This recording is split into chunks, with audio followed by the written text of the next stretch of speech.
اور دیگر صلوات اللهم صل على محمد وآل محمد. اعوذ باللہ من الشیطان اللعین الرجیم. بسم اللہ الرحمن الرحیم. الحمد للہ رب العالمین. والصلاة والسلام علی سید الانبیاء والمرسلین ومولانا ابی القاسم محمد. اللهم صل على محمد وآل محمد. ثم الصلاة والسلام على اہل بیتہ الطیبین الطاہرین المعصومین. اما بعد فقد قال الحکیم فی کتابہ المجید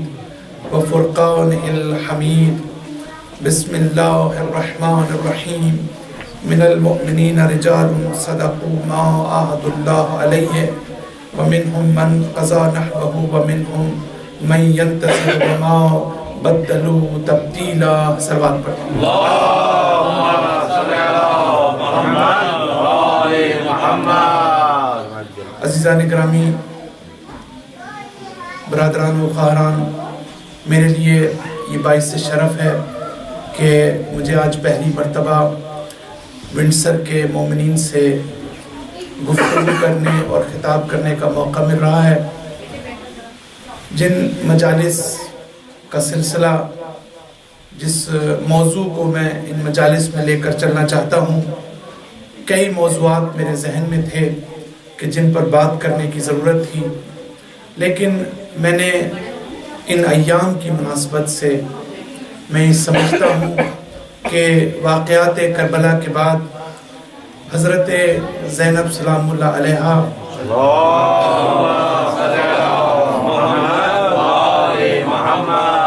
اور حضرت امام سجاد علیہ السلام نے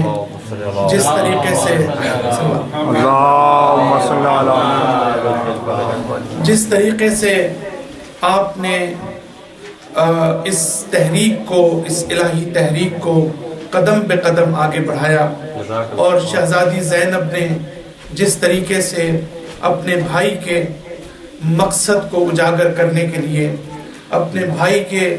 خون کی سرخیوں کو عالم انسانیت کی بستی بستی تک پہنچانے کے لیے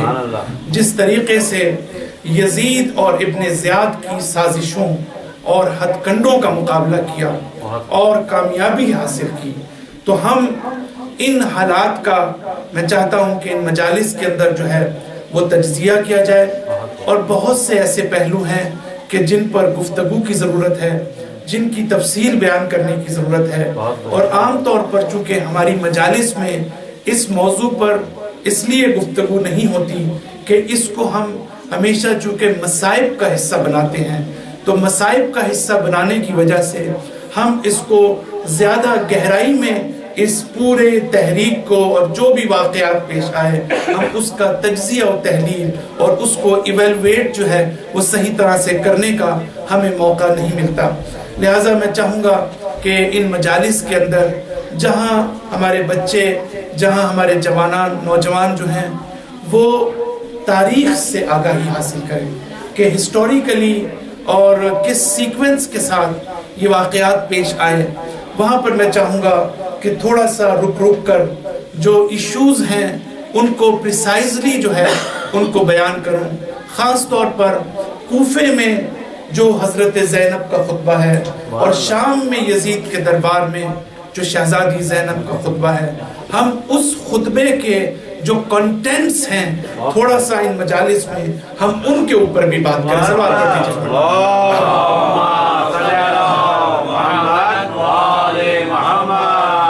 لیکن میں یہ بھی عرض کرتا چلوں کہ چونکہ یہ موضوع ایسا ہے کہ جس میں جو عمومی فضا ہے وہ مختلف ہوگی اس کے کہ جو ہم عام طور پر مجالس کرتے ہیں اور سنتے ہیں. ظاہر ہے کہ عمومی طور پر ایک فضا جو ہے وہ سوگوار جو ہے رہے گی، اس لیے کہ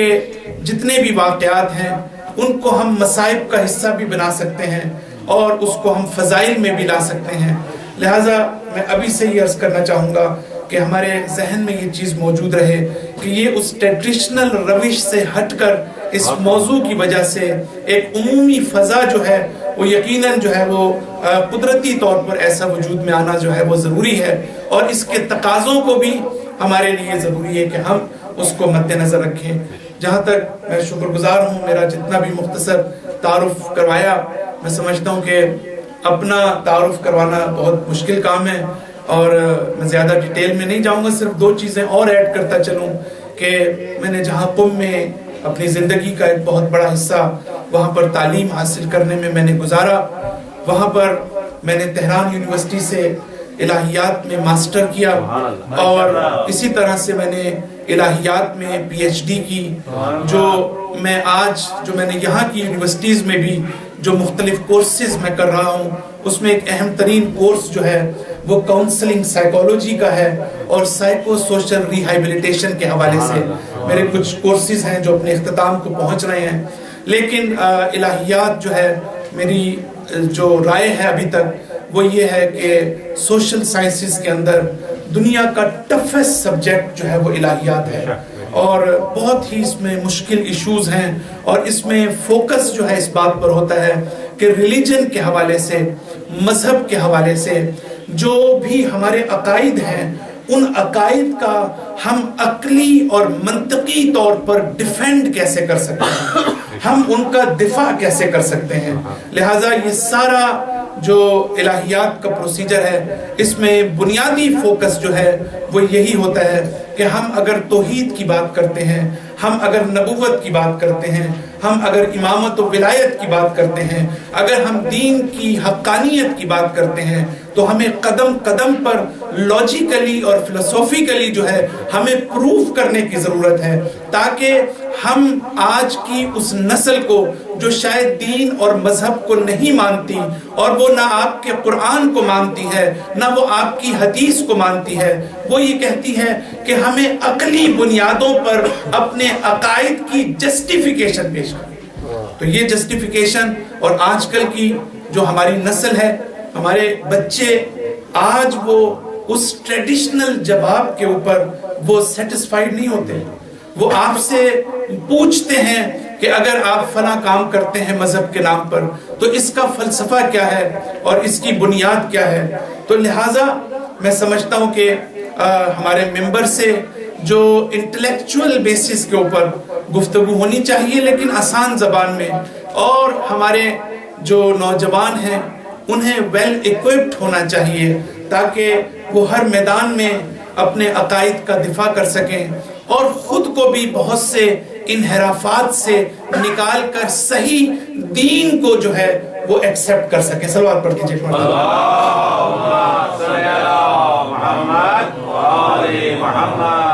تو میں نے یہ کرنے کے ساتھ ساتھ میں ڈائریکٹر جنرل ریسرچ تھا کونسل آف اسلامک آئیڈیالوجی میں۔ کونسل آف اسلامک آئیڈیالوجی جو ہے وہ پاکستان کے آئین کا میں یہ شامل ہے کہ ایک اس طرح سے انڈیپینڈنٹ باڈی ہوگی جو پاکستان کے تمام لاز کو ایویلویٹ کرے گی، اور یہ دیکھے گی کہ کیا یہ قوانین قرآن و سنت کی روشنی میں ہے یا نہیں ہے۔ تو ان 3-4 سال کے عرصے میں ہم نے تفصیل کے ساتھ اس حوالے سے بہت کام کیا، اور پاکستان کے قوانین کو ہم نے حکومت کے ساتھ مل کر اس کا جائزہ لیا، اور یہ دیکھنے کی کوشش کی کہ کون سے قرآن و سنت کے مطابق ہیں یا کون سے نہیں ہیں۔ اس کے علاوہ میں نے انٹرنیشنل اسلامک یونیورسٹی میں نے ایز اے اسسٹنٹ پروفیسر 3 سال میں نے وہاں پر پڑھایا ہے۔ ابھی بھی میں وہاں کی جو ریسرچ ہے اور ان کے جو ریسرچ میگزین ہیں اس میں جو پیئر ریویو جو کیے جاتے ہیں آرٹیکلز، تو اس میں بھی میں عام طور پر اس کو آرٹیکلز کو اپروو کرتا ہوں کہ آیا یہ پبلش ہو سکتے ہیں یا پبلش نہیں ہو سکتے۔ اور اس کے ساتھ ساتھ میں نے بون یونیورسٹی جرمنی میں نے 3 سال وزٹنگ پروفیسر کے طور پر جو ہے مجھے پڑھانے کا اتفاق ہوا، اور میرا بہت اچھا ایکسپیرینس تھا وہاں پر دین کی فلسفی کو اور کمپیریٹیو ریلیجن جو ہے اس کو پڑھانے کے لیے۔ صلوات پڑھ دیجیے۔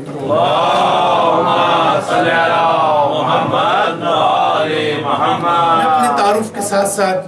یہ بھی شیئر کرتا چلوں کہ ٹی وی کے اوپر مختلف مباحثوں میں ARY، GEO اور دوسرے ٹی وی پہ جو مجھے آنے کا اتفاق ہوا، اور بڑے بڑے سنی سکولرز کے ساتھ مجھے گفتگو کا موقع ملا، اس میں میں یہ سمجھتا ہوں کہ ہم مکتب تشیع کے حوالے سے ہمیں اپنے اس علمی چہرے کو جس طریقے سے پیش کرنے کی ضرورت ہے، ہم ابھی اس میں بہت پیچھے ہیں۔ یہ واضح طور پر میں نے محسوس کیا کہ جس طرح سے ہمارے ہاں مجلسیں پڑھی جاتی ہیں اور جس طریقے سے لوگوں کے جذبات سے کھیلنے کا طریقہ اور غیر علمی انداز، یعنی جو مجلسی علم ہے، میں مختصر یہ کہوں، جو ہمارا مجلسی علم ہے، یہ کسی ریسرچ کے پلیٹ فارم پہ کام نہیں آ سکتا۔ اس کے لیے آپ کو سالڈ ریسرچ کی ضرورت ہے اور ساؤنڈ ریسرچ کی ضرورت ہے، تاکہ آپ جو ہے وہ اسکالرز کے ساتھ بیٹھ کر آپ بات کر سکیں۔ تو ہم اس وقت جو ہماری پرابلم ہے پاکستان میں،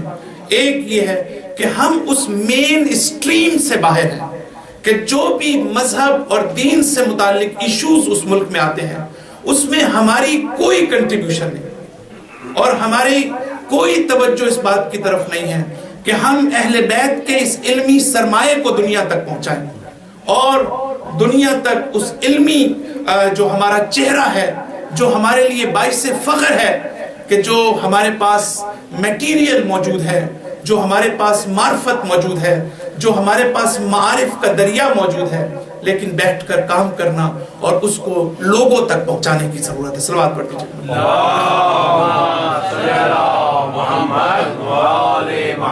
تو عزیزان گرامی، میں آج کی مجلس کچھ موسم کا بھی تقاضا اور کچھ آج کی ابتدائی طور پر جو مقدماتی مجلس جو میں پڑھنا چاہتا ہوں، اور انشاءاللہ آنے والے دنوں میں زیادہ تفصیل کے ساتھ ایشوز کو جو ہے وہ ٹیک اپ کروں گا۔ تو جب ہم اس پورے واقعے کو، اس الہی تحریک کو کہ سید الشہداء امام حسین علیہ السلام نے جس الہی تحریک کو لے کر آپ آگے بڑھے اور آپ نے اپنے خون کا نذرانہ پیش کیا اور اتنی عظیم قربانیاں پیش کی، امام حسین علیہ السلام کی اس تحریک کے دو حصے اور دو پارٹ ہیں، ایک وہ کہ جو عاشورہ تک کا ہے اور ایک وہ جو عاشورہ کے بعد تک کے لیے ہے۔ اگر حضرت زینب سلام اللہ علیہا اور امام سجاد علیہ السلام نہ ہوتے تو کبھی بھی امام حسین علیہ السلام کی اس قربانی کو کوئی یاد نہ رکھتا۔ اس قربانی کو زندہ رکھنے کے لیے، اس قربانی کو عالم انسانیت تک پہنچانے کے لیے حضرت زینب سلام اللہ علیہا نے جس طریقے سے یزید اور ابن زیاد کا مقابلہ کیا، یہ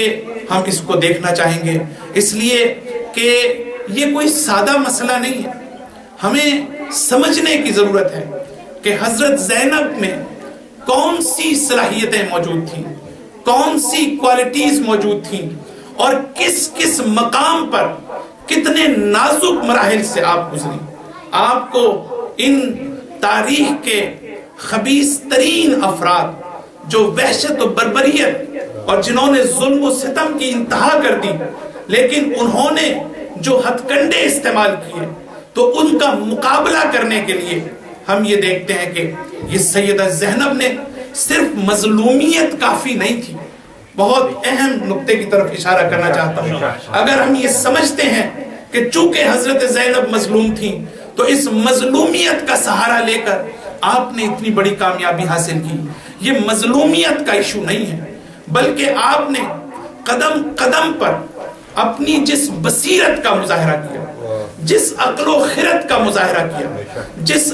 تدبر و تفکر کے ساتھ آپ نے موقع شناسی کو دیکھتے ہوئے اگر کسی جگہ پر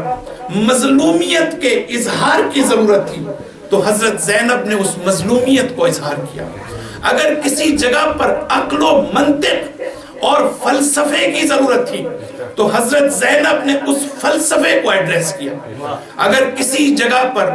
عشق و معرفت اور عرفان الہی کی منازل کی ضرورت تھی یا عارفانہ بصیرت کی ضرورت تھی تو حضرت زینب سلام اللہ علیہا نے وہاں پر عشق و عرفان کا راستہ اختیار کیا۔ تو قدم قدم پر آپ نے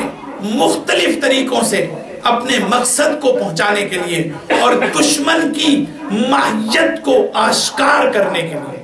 آپ نے جو روش اپنائی، آپ کی جو میتھڈولوجی تھی، اس پر ہمیں ان مجالس میں بیٹھ کر غور کرنا ہے اور دیکھنا ہے تاکہ ہم سیدہ زینب کی اس عظمت کو سمجھ سکیں کہ جو اس پورے واقعے میں پوشیدہ ہے. صلوات پڑھ دیجئے.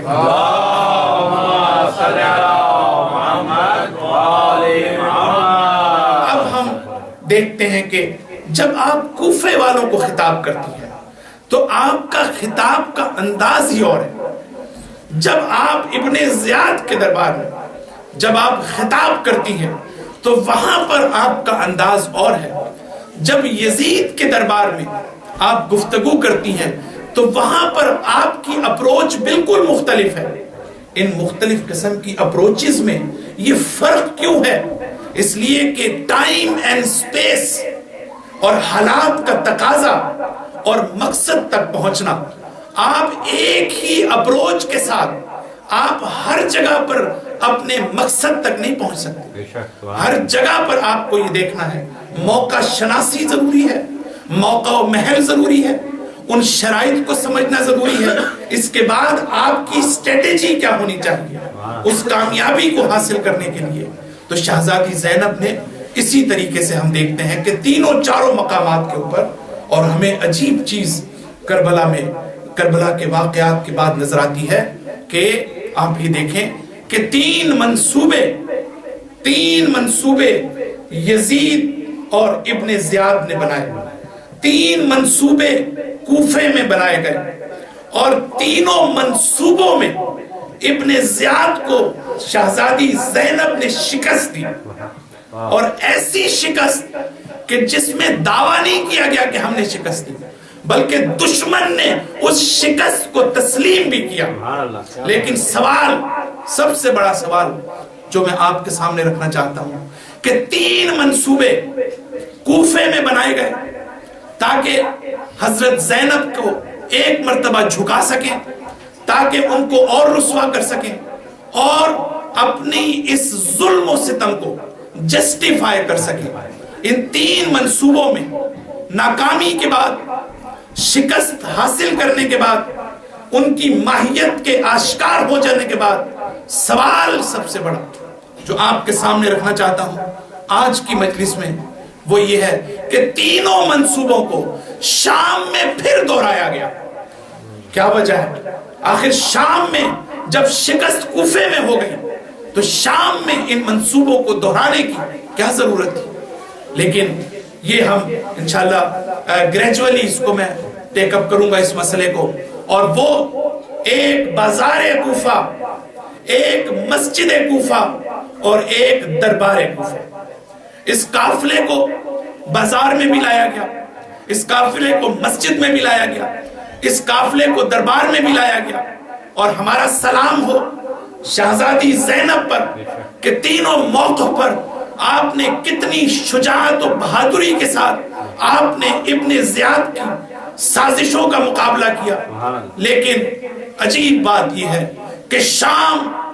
بازار شام, مسجد شام اور دربار شام, تینوں منصوبوں کو وہاں دوبارہ پھر جو ہے امپلیمنٹ کیا گیا. لیکن وہاں پر بھی آپ یہ دیکھیں کہ امام سجاد علیہ السلام اور حضرت زینب نے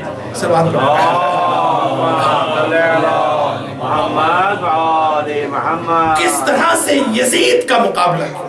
کس طرح سے اس کے ناپاک عزائم کو اور اس کی سازشوں کو ناکام کیا. جس کی ایک وجہ جو میں ابتدائی طور پر آپ کو بتاؤں کہ دشمن کا خیال یہ تھا کہ کوفہ ایک ایسا شہر ہے کہ جو اہل بیت کو جانتا ہے, اہل بیت کی معرفت ہے اس کو. علی ابن ابی طالب کے خطبات کی صدا اب بھی کوفے کے دیواروں سے آ رہی تھی. وہاں کے لوگ نا آشنا نہیں تھے, وہاں کے لوگ نا واقف نہیں تھے, وہ علی ابن ابی طالب کو جانتے تھے. جب سیدہ زینب کوفے میں داخل ہو رہی تھی تو تاریخ یہ بتاتی ہے کہ آپ کی آنکھوں میں آنسو آ گئے. آپ کو وہ وقت یاد آ گیا کہ آج سے 5 سال پہلے یہ وہی کوفہ ہے کہ جہاں مجھے اتنے عزت و احترام سے دیکھا جاتا تھا, جہاں میرے بابا علی ابن ابی طالب نے حکومت کی, اور یہ وہی کوفہ ہے کہ آج مجھے اس حالت میں یہاں پر داخل ہونا پڑ رہا ہے. تو جس وقت شام کی دشمن کا خیال یہ تھا کہ شام میں جو افراد ہیں ان کو اس بات کا پتہ نہیں ہے کہ اہل بیت کون ہوتے ہیں، امامت کیا ہوتی ہے، ولایت کیا ہوتی ہے، ان کی عظمت کیا ہے، خاندان رسالت کون ہے، لہٰذا دشمن کے گمان میں اور ذہن میں اور خیال میں یہ تھا کہ شاید یہ تینوں منصوبے اگر کوفے میں ہم ناکام ہو گئے تو شام میں ہمیں ناکامی نہیں ہو سکتی، ہم زینب کو ایک مرتبہ شام میں جھکانے میں کامیاب ہو جائیں۔ لیکن شہزادی زینب نے جس طرح اہل کوفے کو خطاب کیا، وہاں اس بات کو مد نظر رکھا کہ یہ وہ لوگ ہیں کہ جو ہم سے ناواقف نہیں ہیں، جو ہماری عظمت کو جانتے ہیں، ہمارے اسٹیٹس کو جانتے ہیں، ہمارے مقام کو جانتے ہیں، ہمارے موقع و محل کو جانتے ہیں، اور شام کی صورتحال جو ہے وہ مختلف ہے۔ عزیزان محترم، تاریخ یہ بتاتی ہے کہ اگر ہم تاریخ کا آغاز کریں شب عاشور سے تو ہم یہ دیکھیں کہ حضرت زینب سلام اللہ علیہا کا ایک رول ہے جو پورے مدینے سے مکہ اور مکہ سے کوفے اور کربلا تک اور شب عاشور اور روز عاشور تک حضرت زینب کا ایک رول ہے اس پورے تحریک کربلا میں۔ شب عاشور تاریخ یہ بتاتی ہے کہ حضرت زینب سلام اللہ علیہا دو موقع ایسے تھے کہ آپ نے اتنا گریہ کیا، اور مقاتل یہ لکھتے ہیں کہ شہزادی زینب رو رو کر بے ہوش ہو جاتی ہے اور آپ کا سر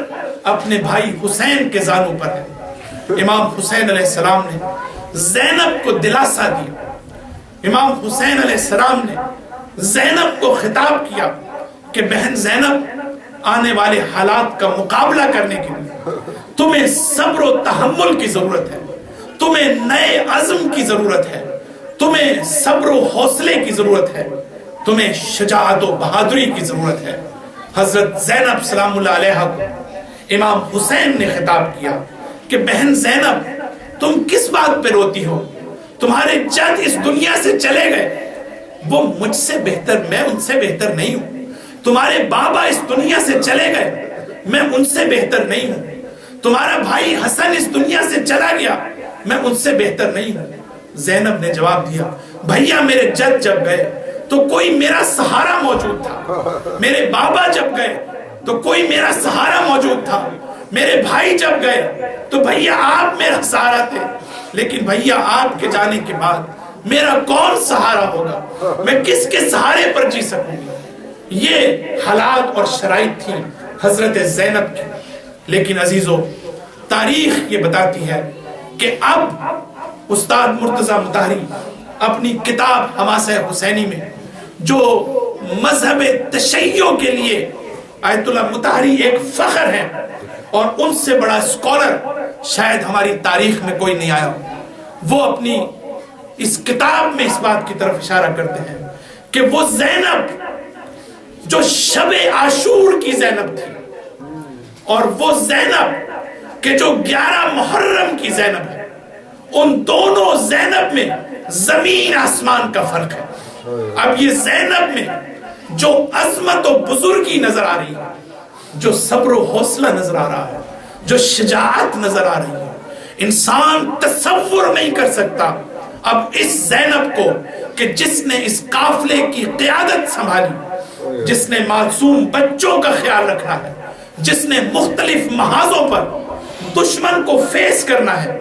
اب یہ زینب وہ شب عاشور کی زینب نہیں ہے، بلکہ اب ایک نئے عزم کے ساتھ، ایک نئی عظمت کے ساتھ سیدہ زینب نے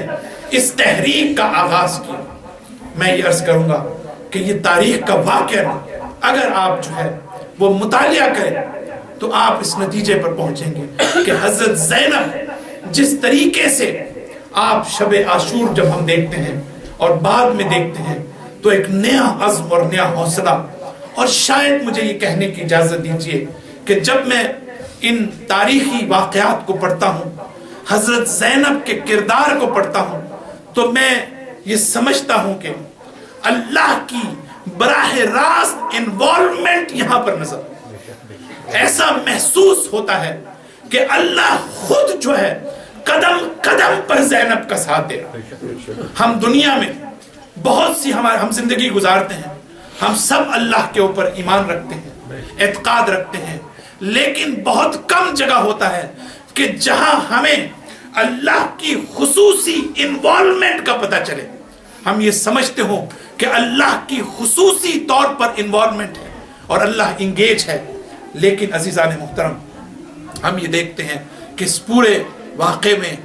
ایسا لگتا ہے کہ اللہ قدم قدم پر زینب کا ساتھ دے رہا ہے، ورنہ حضرت زینب ان حالات کا کبھی مقابلہ نہیں کر سکتی۔ صلوات پڑھ دیجیے۔ اللہم صلی علی محمد و آل محمد۔ نعرہ حیدری، آواز بلند نعرہ صلوات۔ اللہم صلی علی محمد و آل محمد۔ ہمارے چوتھے امام خطاب فرماتے ہوئے اپنی پھوپھی زینب کو آپ یہ فرماتے ہیں کہ یا امتو انت عالمۃ غیر مؤلفہ و مفاہمۃ غیر مفاہمۃ، کہ پھوپھی جان آپ الحمدللہ آپ ایک ایسی عالمہ ہیں کہ جس نے کسی سے تعلیم حاصل نہیں کی، جس کا کوئی معلم نہیں ہے، اور آپ ایسی فہم و فراست کی حامل ہیں کہ یہ فہم و فراست آپ کو روئے زمین پر کسی نے نہیں دی۔ یہ چوتھے امام کا یہ قول کوئی معمولی قول نہیں ہے کہ اپنی پھوپھی کو یہ خطاب کرنا، یہ خود اس بات کی علامت ہے کہ اگرچہ اناؤنس نہ صحیح لیکن آپ مقام عصمت کے اوپر فائز ہیں، اور آپ کو وہ علم وہ تربیت جو آپ کو مادر گرامی سے ملی، وہ تربیت کہ جو آپ کو اپنے بابا علی ابن ابی طالب سے ملی، یہ دونوں علم اور تربیتیں ایک طرف، لیکن ہمارے چوتھے امام ایک اور نقطے کی طرف اشارہ کرنا چاہتے ہیں اور یہ کہنا چاہتے ہیں کہ پھوپھی جان آپ کے علم کا ایک حصہ وہ ہے کہ جو براہ راست اللہ کی طرف سے حاصل ہوا، جو کسی انسان نے آپ کو نہیں دیا، یہ وہ آپ کا کسبی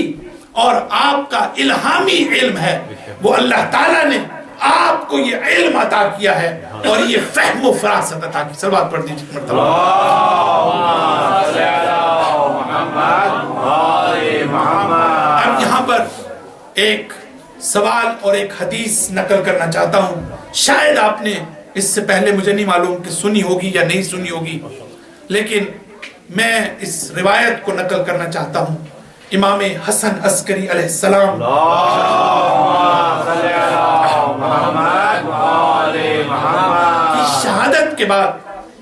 آپ کی جو مادر گرامی ہے ان کا لقب جدہ، یعنی امام زمانہ کی، ظاہر ہے کہ وہ جدہ کا ان کا مقام تھا، تو اس حوالے سے کہ ان کے حوالے سے آپ کا مشہور ہونا، ایک تو یہ اعزاز، اور دوسرا آپ خود ایک بہت بڑی عالمہ اور فاضلہ خاتون تھی، آپ کی عظمت و بزرگی کا کوئی ثانی نہیں تھا اس زمانے میں۔ تو جس وقت امام حسن عسکری کی پھوپھی حکیمہ خاتون جب ان سے کسی شخص نے آ کر سوال کیا اور توحید کے بارے میں پوچھا، امامت کے بارے میں پوچھا، پھر انہوں نے کہا کہ غیبت کے حوالے سے انہوں نے اس کو جواب دیا اس شخص کو، پھر اس شخص نے ایک عجیب سوال کیا، اس نے یہ کہا کہ آپ یہ بتائیں کہ اگر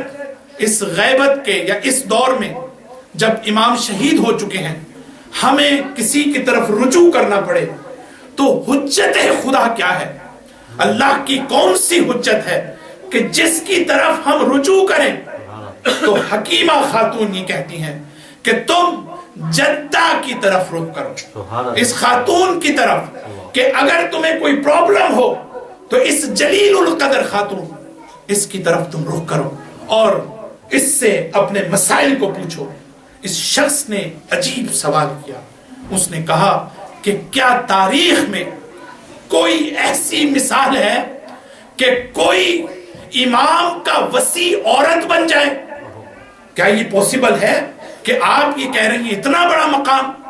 آپ ان کو دے رہی ہیں کہ کیا کوئی مثال ایسی موجود ہے تاریخ میں کہ امام کا وسیع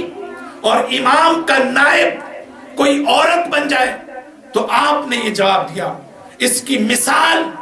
وہ کربلا ہے کہ جہاں پر حسین ابن علی کا حقیقی وارث زین العابدین تھا، لیکن ظاہر میں جو وسیع اور نمائندہ بنی وہ زینب کی ذات تھی۔ اب آپ حیران کن یہ روایت ہے، اور اس طرح کی روایات میں نے اور بھی دیکھی ہیں کہ گویا اللہ نے زینب کو وہ صلاحیت بخشی کہ علم امامت کو اور امامت کی حقیقت کو زینب کی ذات میں منتقل کر دیا۔ یہ عظمت ہے سیدہ زینب کی کہ امامت کو ریپریزنٹ کر رہی ہے، ولایت کو ریپریزنٹ کر رہی ہے، اور صرف یہ نہیں بلکہ پورے اس تاریخ میں ہمیں یہ نظر آتا ہے کہ جس طرح سے آپ نے قدم قدم پر اپنے بھتیجے کی حفاظت کی، چاہے وہ روز عاشور ہو، چاہے وہ شب عاشور ہو، چاہے وہ بعد کے حالات ہوں، وہ صرف اس لیے نہیں کہ وہ آپ کا بھتیجا تھا، وہ صرف اس لیے نہیں کہ وہ حسین کا بیٹا تھا، بلکہ جو امامت اور ولایت سے آپ کی وابستگی تھی، جو آپ کا رابطہ تھا، جس امامت اور ولایت کا دفاع آپ کی ذمہ داری تھی، اس کی وجہ سے حضرت زینب نے قدم قدم پر اپنے آپ کو قربان کرنے کے لیے تیار ہو گئیں تاکہ اس امامت کو بچا سکے، اس ولایت کو بچا سکے۔ صلوات پڑھ دیجئے۔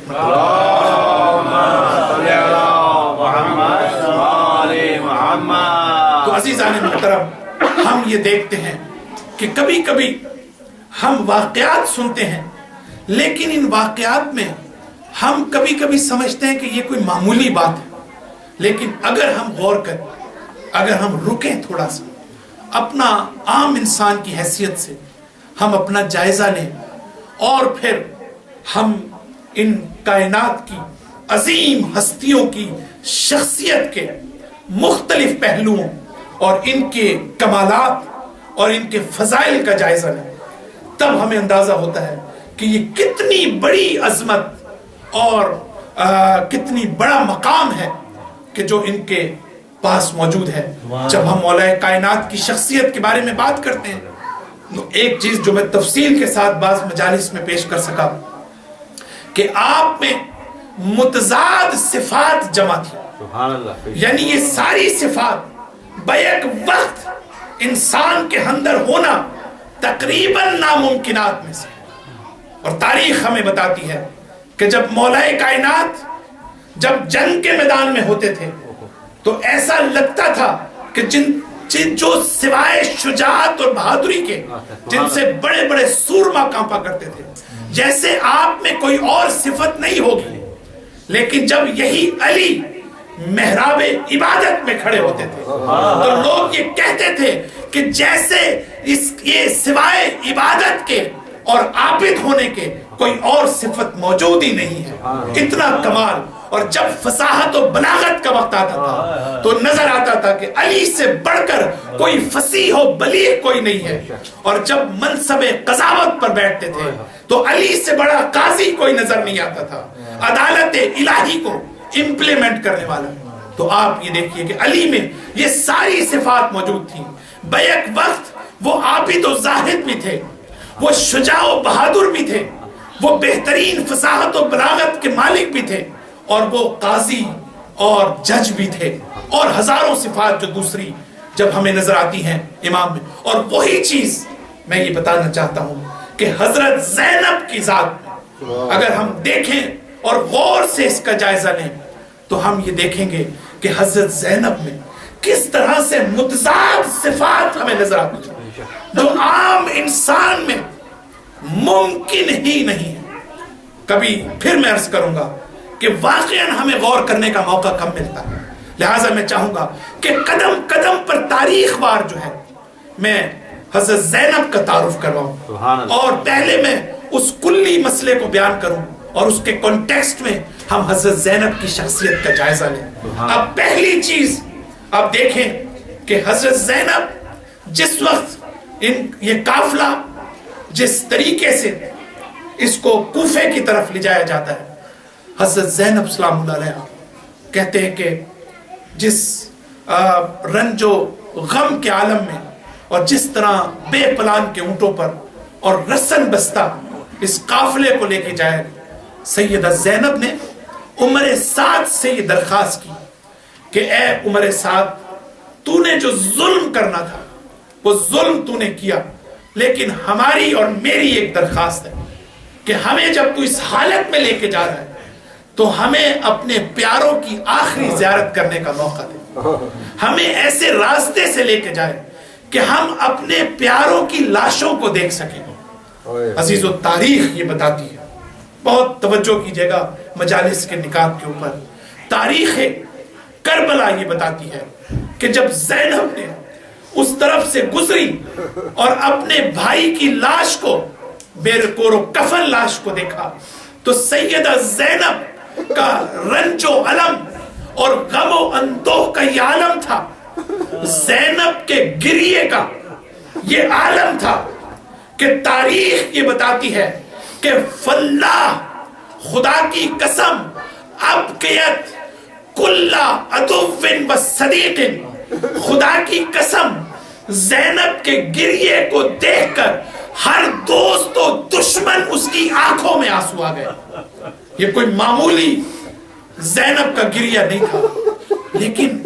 تاریخ عجیب طرح سے پلٹا کھاتی ہے. اسی لمحے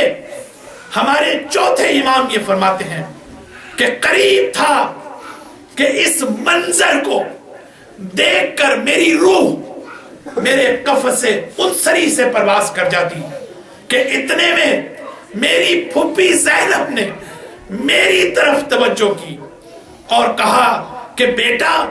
تو نے یہ حالت کیسی بنا رکھی ہے، کہیں یہ منظر تجھے جو ہے وہ غم و اندوہ میں مبتلا نہ کر دے.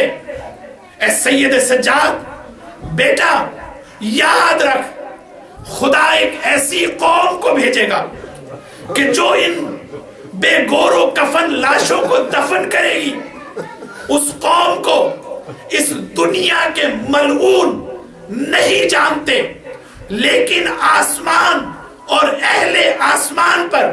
اس قوم کو جاننے والے موجود ہیں. بیٹا، یہ وہ جگہ ہے جہاں تمہارے بابا کی قبر پر ایسی علامات نصب کی جائیں گی کہ جو رہتی دنیا تک قائم رہیں گی. زینب کی پریڈکشن کو دیکھیں کہ بیٹا، اس ایسی علامات کہ جو قیامت تک رہیں گی، اور دشمن اپنی تمام تر سازشوں کے باوجود ان کو نابود کرنے کے لیے، لیکن ان کی عظمت میں اور زیادہ اضافہ ہوتا چلا جائے گا. اب سوال یہ ہے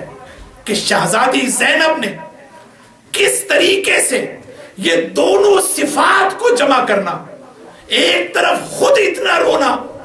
ان لاشوں کو دیکھ کر، اور ایک مرتبہ 180 ڈگری پر اپنے آپ کو تبدیل کر کے اپنے وقت کے امام کو بچانا. یہ ممکن ہے؟ آپ سوچئے، کیا اس منظر، وہ عورت کہ جس کا صرف بھائی اس کے سامنے بے دردی سے شہید نہیں ہوا، بلکہ اس کے اپنے بیٹے، اس کے اپنے بھتیجے اور پورے خاندان، اتنا بڑا غم و اندوہ، اور پھر حضرت زینب نے اپنے بیٹے سید سجاد کو دلاسا دیا، کہا کہ تمہیں ایسا نہ ہو کہ تم اس منظر کو دیکھ کے غم و اندوہ میں مبتلا ہو، یہ تمہیں رنج و علم میں مبتلا نہ کرے. میں تمہاری کیا حالت دے رہی ہوں. کیسے ممکن ہے کہ ان حالات میں کوئی شخص اپنے آپ کو اتنی جلدی تبدیل کر لے؟ یہ زینب کی معجزانہ شخصیت ہے. یہ وہ متضاد صفات ہیں کہ جو واقعاً انسان جتنا اس کے اوپر فخر کرے اور غور کرے اتنا ہی کم. آگے چلتے ہیں اس واقعے کو. میں صرف یہ 2-3 چیزیں بتانا چاہوں گا، اپنی مجلس کو میں ختم کروں گا. آنے والی مجالس میں اور تفصیل کے ساتھ ہم اسی طریقے سے ہم آگے بڑھیں گے. میں چاہتا ہوں رک کر ہمیں تاریخ کا بھی پتہ چلتا جائے. میں اس ترتیب کا بھی خیال رکھنا چاہتا ہوں. اور ہر قدم پر اگر کوئی نقطہ ایسا ہے کہ جس کو سمجھنے کی ضرورت ہے, جس پر غور کرنے کی ضرورت ہے, اس کو بھی وضاحت کرتے چلے جائیں. ہم وہ کون سا خطبہ جو حضرت زینب نے کوفے میں دیا, ہم اس خطبے کو کیا معمولی سمجھتے ہیں؟ کون وہ خطیب کہ جس وقت آپ نے اپنے خطبے کا آغاز کیا تو کہنے والوں کی زبان سے یہ نکلا کہ ایسا لگتا تھا کہ علی کی آواز اور زینب کی زبان ہو. یہ سیدہ زینب کے جنہوں نے کوفے میں انقلاب برپا کر دیا. میں آپ سے پوچھوں گا کہ اگر کوئی شخص مجمع کو خطاب کرنا چاہے تو جب تک ضروری شرائط موجود نہ ہو کبھی وہ مجمع کو خطاب نہیں کر سکتا. اگر اس خطیب کے پاس وہ شرائط موجود نہ ہو, وہ کنڈیشنز موجود نہ ہو, تو وہ کیسے لوگوں کو خطاب کر سکتا ہے؟ قبل اس کے کہ ہم سیدہ زینب کے خطبے اور ان کے کنٹینٹس کو دیکھیں, ہم اس پر غور کریں کہ وہ شرائط موجود تھی جو ایک خطیب کی شرائط ہونی چاہیے. کن حالات میں زینب کا معجزہ اور زینب کا یہ ملکہ اور شجاعت اور بہادری, اس کی عظمت تب اجاگر ہوتی ہے جب ہمیں اس کا کنٹیکسٹ معلوم ہو. عزیزان محترم, پہلی شرط, اگر کوئی شخص مجمع کو خطاب کرنا چاہتا ہے تو ضروری ہے کہ وہ خطیب بھوکا ہو نہ پیاسا. وہ بھوکا پیاسا نہ ہو. پتہ نہیں زینب نے کب کھایا ہوگا اور کب کچھ پیا ہوگا اس معمولی سی خوراک اور غذا, کہ کیسے ممکن ہے کہ زینب نے بھوک سے بلکتے ہوئے بچوں کو نظر انداز کر کے خود کچھ کھا لیا ہوگا. وہ زینب جب کوفے میں داخل ہوتی ہے تو وہ بھوکی بھی ہے, وہ پیاسی بھی ہے. پہلی شرط جو ایک خطیب کے لیے ہونی چاہیے وہ زینب کے لیے موجود نہیں. دوسری شرط یہ ہے کہ اس وقت جب آپ خطاب کر رہے ہیں تو آپ کے سامنے لوگ آپ کو حقارت کی نظر سے نہ دیکھیں, آپ کو تحقیر آمیز نگاہ سے نہ دیکھیں, آپ کو اہانت کی نظر سے نہ دیکھیں, توہین آمیز نگاہ سے نہ دیکھیں. لیکن لوگوں میں یہ مشہور کیا گیا کہ کچھ باغی تھے کہ جنہوں نے حاکم وقت کے خلاف قیام کیا, یہ وہ باغی اس وقت آ رہے ہیں. لہذا حضرت زینب سلام اللہ علیہا سے کسی عورت نے پوچھا کہ تم کہاں کے اسیر ہو؟ آپ نے جواب دیا کہ نحنو اسارا آل محمد, ہم اسیران آل محمد ہیں. اپنا تعارف کروا رہی ہیں. تو اب آپ دیکھیں کہ ایسے لوگوں سے خطاب کرنا جو زینب کو نفرت کی نگاہ سے دیکھ, جو حقارت کی نگاہ سے دیکھ رہے ہیں, جو توہین آمیز نگاہ سے دیکھ رہے ہیں, کیسے ممکن ہے کہ ایک خطیب ان حالات میں لوگوں سے خطاب کر سکے؟ تیسری چیز, آپ اس وقت لوگوں سے خطاب کر سکتے ہیں کہ جب وہاں پر شور و غل موجود نہ ہو, لیکن مجمع کا شور و غل کا یہ عالم تھا کہ کوئی کسی کی آواز نہیں سن سکتا تھا, بات نہیں سن سکتا تھا, اور ڈھول تاشے بجائے جا رہے تھے. ان حالات میں زینب کیسے تقریر کرتی, کیسے خطبے کا آغاز کرتی؟ اور چوتھی چیز یہ کہ دشمن کا روب و دبدبا اور دشمن کا نفسیاتی دباؤ نہ ہو. ابن زیاد ملعون, ابن سعد ملعون نے 10,000 فوجی چاروں طرف رستے میں لگا رکھے تھے اور کسی شخص کو اس کرفیو میں اجازت نہیں تھی کہ وہ اسلحہ لے کے نکل سکے. اس حالت میں ان اسیروں کی نگرانی کی جا رہی تھی. اور آخری شرط جو ضروری ہے